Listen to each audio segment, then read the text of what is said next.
This is 3.2, exploring the Pythagorean relationship. So in class, we'll do this activity.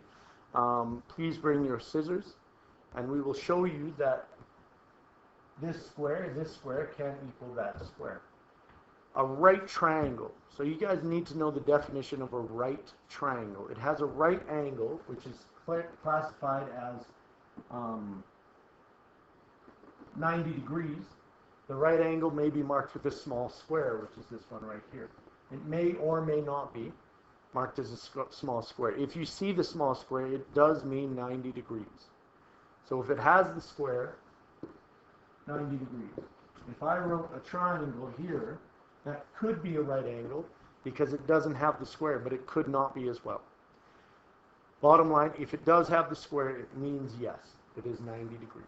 So there are two legs, which are the shorter side, that form a triangle. So leg would be here, and a leg would be here.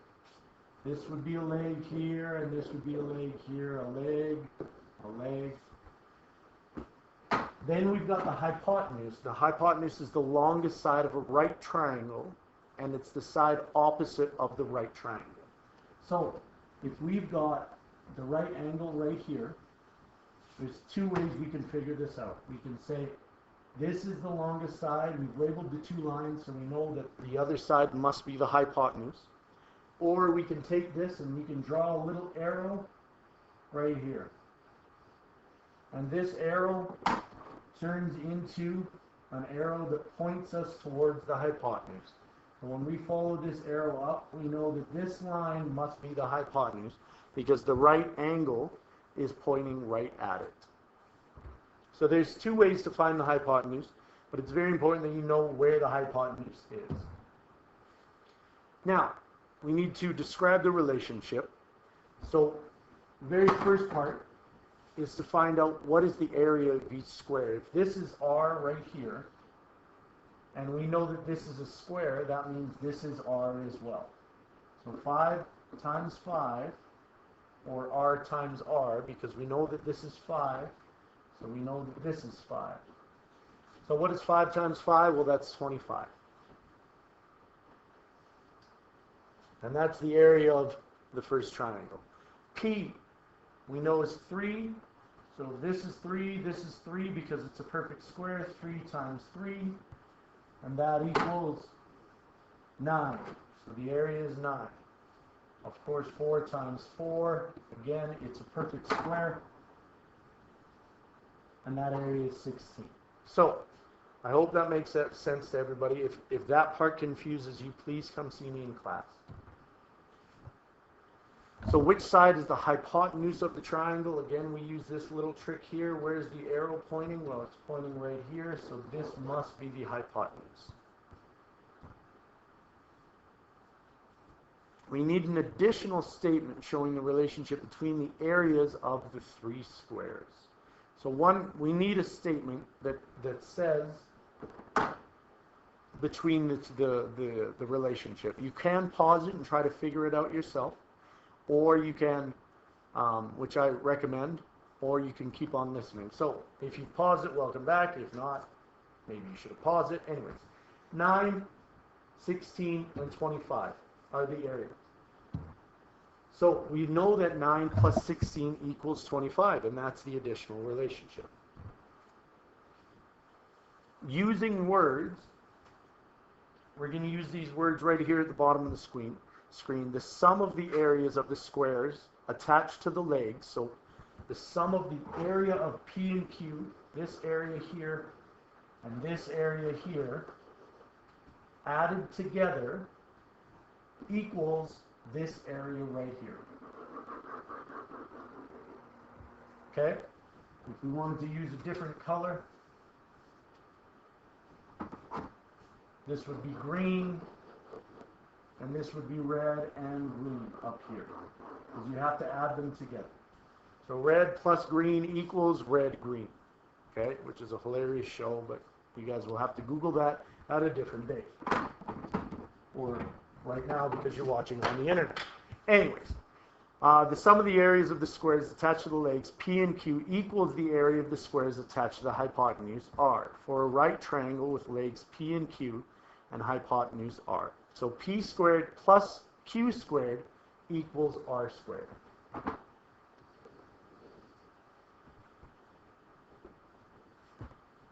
Pythagorean, instead of saying P cubed and R cubed and S cubed, he labeled one of the sides, one of the legs, A, and the area of that is A squared, or A times A. B is the other leg, because it's the second thing that we label. So B is the second square, so B times B, or B squared, and that's the second area. And C squared is always the hypotenuse. So C squared is the hypotenuse, and it's C times C, or A times A, B times B. So when we've got A squared plus B squared, it equals C squared. Always 100% of the time when it's a right angle triangle. We know this is a right angle right here because we can see the right angle right there. So a triangle has side lengths of 5, 7, and 9 centimeters. We have to label them. So we've got 5, 7, and 9 centimeters. We know that 9 will be on the hypotenuse, always, because it's the longest side. And the other two, 5 and 7, we can put them here, or we can put them on the other way. We can put 5 here, and we can put 7 here. It doesn't matter as long as it makes sense to you, and there's no question mark anywhere else. So let's keep it like this because this is the example. What are the areas of the 3 squares that can be drawn on the sides of the triangle? The first area, 5 times 5, so the area is 25.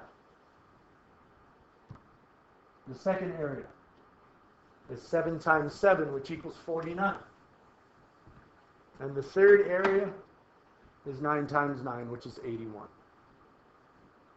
So is the triangle a right angle triangle? We need to explain our answer. So we know that A squared plus B squared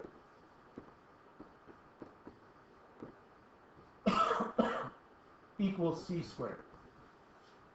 So we have to find out, does 25 plus 49 equal 81?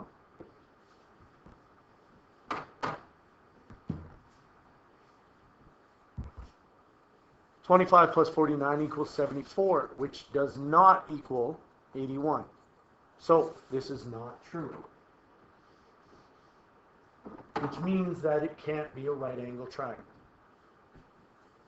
Please do show you know on page 91, which talks about a triangle that has a side length of 12, 16, and 20. So what are the areas of the 3 squares? And is the triangle right angle triangle? Please explain if it is or if it isn't. That's the end of this.